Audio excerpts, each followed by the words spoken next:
ஸல்லல்லாஹு அலைஹி வஸல்லம் வந்து சொன்னாங்க, யா ரசூலல்லாஹ் எனக்காக துஆ செய்யுங்க. ஸல்லல்லாஹு அலைஹி வஸல்லம் ஒரு பைய கொண்டு வர சொன்னாங்க.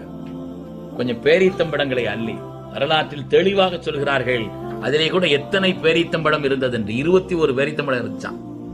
அந்த 21 பேரீத்தம்பழங்களை அந்த பையிலே போட்டு, யா அல்லாஹ் இதிலே பரக்கத் செய். அபூ ஹுரைரா ரலியல்லாஹு அன்ஹு அவர்களுக்கு இது நீ பரக்கத் செய்யும் துஆ செய்தாங்க. குப்புற கவுத்தாதீங்க, தேவைக்கு கைவிட்டு எடுத்துக்கங்கன்னு சொன்னாங்க. அபூ ஹுரைரா ரலியல்லாஹு தஆலா எப்ப பார்த்தாலும் இந்த ஜோல்னா பை ஒன்று மாட்டிருப்பாங்க. யாரை பார்த்தாலும் சரி கையில இருந்து பழத்தை எடுத்து கொடுப்பாங்க. அவங்கள்ட்ட பழம் வாங்குறதுக்கு எல்லாரும் ரொம்ப விரும்பவும் செய்வாங்க. 21 பழம் தான் உள்ளே போடப்பட்டது. 21 பழம். கண்மணி ரசூலுல்லாஹி ஸல்லல்லாஹு அலைஹி வஸல்லம் பரக்கத்திற்காக துஆ செய்த காரணத்தினாலே 13 வருடங்கள் பெருமக்களை அபூதாவுல் ஹதீஸ் இருக்கு. 13 வருடங்கள் பைக்குள்ள கையெடுத்து பழங்களை எடுத்து பார்ப்பவர்கள், கேட்பவர்கள், விரும்புபவர்களுக்கெல்லாம் செய்த அபூ ஹுரைரா ரலியல்லாஹு அன்ஹு